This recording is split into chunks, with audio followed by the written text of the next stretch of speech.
I never thought working as a security officer at a prison would be anything more than just a job. A place where I could clock in, do my rounds, and then leave it all behind when I went home. But that was before I was assigned to cell 18, before I met him. His name was Victor Reyes, but everyone in the prison called him the Whisperer. He was incarcerated for the brutal murders of two women, shot point blank with a cold, almost methodical precision. The evidence was overwhelming, the trial swift, but even then, something about the whole case never sat right with me. I'd heard rumors, whispers among the guards, about how Victor could get inside your head, twist your thoughts, make you see things, terrible things. I didn't believe it, not at first. My first shift guarding Victor's cell was uneventful. He sat in the corner of his cell, his eyes downcast, his hands folded in his lap. He looked almost harmless, but there was something in the way he held himself, something in the silence that filled that tiny, concrete room that made my skin crawl. He never spoke, never reacted to the guards or the other inmates. He just existed. But then, things started to change. It was small at first, a feeling of unease whenever I was near his cell, a strange sense that I was being watched, even when his back was turned. I shrugged it off as paranoia, the result of too many horror stories shared among the guards. But the feeling only grew stronger, more insistent. It was during my third week on the job that I had my first encounter with whatever it was Victor could do. I was doing my rounds, the same routine as always, when I passed by his cell. He was sitting in his usual spot, staring blankly at the wall, but as I walked by, he looked up and locked eyes with me. In that moment, everything changed. The walls of the prison dissolved, replaced by a nightmarish landscape, a dark, twisted version of reality where shadows writhed and the air was thick with a suffocating sense of dread. I was no longer in the prison, but in some other place, some hellish realm that Victor had dragged me into. And there, in the distance, I saw them, two women, their faces twisted in terror, their eyes wide with a fear that was all too real. They were screaming, their voices echoing in my ears, and I could feel their pain, their anguish as if it were my own. I tried to move, to reach out to them, but my feet were rooted to the ground. I was paralyzed, trapped in this horrifying vision, unable to do anything but watch as they were consumed by the darkness. And then, as suddenly as it had begun, it was over. I was back in the prison, standing in front of Victor's cell, my heart racing, my body drenched in cold sweat. Victor was still there, still staring at me. But now there was a faint smile on his lips, a look of satisfaction in his eyes. He knew what he'd done.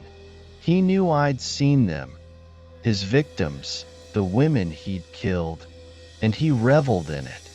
I tried to shake it off, to convince myself it was just a hallucination, a trick of the mind, but I couldn't.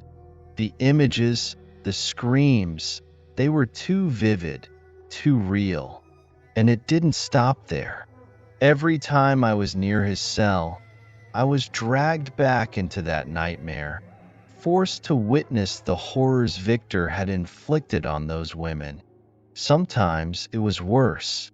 I'd see new faces, people I didn't recognize, all pleading for help, their voices echoing in my mind long after the vision ended. But the worst was yet to come.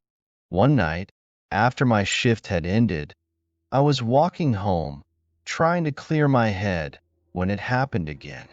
The world around me shifted, the familiar streets of the town replaced by a serene park. The trees were tall and majestic, the grass a vibrant green, and the sound of birds chirping filled the air. It was peaceful, a stark contrast to the horror I'd been experiencing, and for a moment, I allowed myself to relax. But then, in the distance, I saw her, a woman, her face twisted in pain, her eyes wide with fear. She was calling my name, her voice barely more than a whisper, but it was enough to send a chill down my spine. I tried to move towards her, to help her, but something was wrong. The park, the trees, everything started to blur, to twist, and then I realized I wasn't in a park.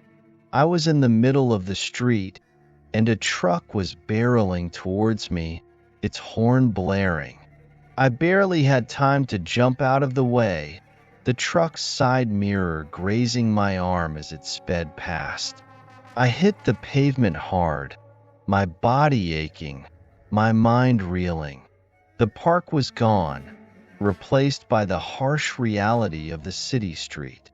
I was lucky to be alive. That was when I knew I couldn't keep doing this. Whatever Victor was, whatever he could do, it was only getting stronger. He was in my head, twisting my perceptions, making me see things that weren't there. I didn't know how much more I could take before I lost myself completely. I don't want to go back to that prison. I don't want to be near him, near that cell. But I'm trapped by the job, by the need to provide for my family, by the fear of what Victor might do if I leave. I need help. I need someone to believe me, to understand what's happening. But who would? They'd think I was crazy, that I was losing my mind. Maybe I am. The darkness is closing in, and I'm not sure how much longer I can hold it at bay.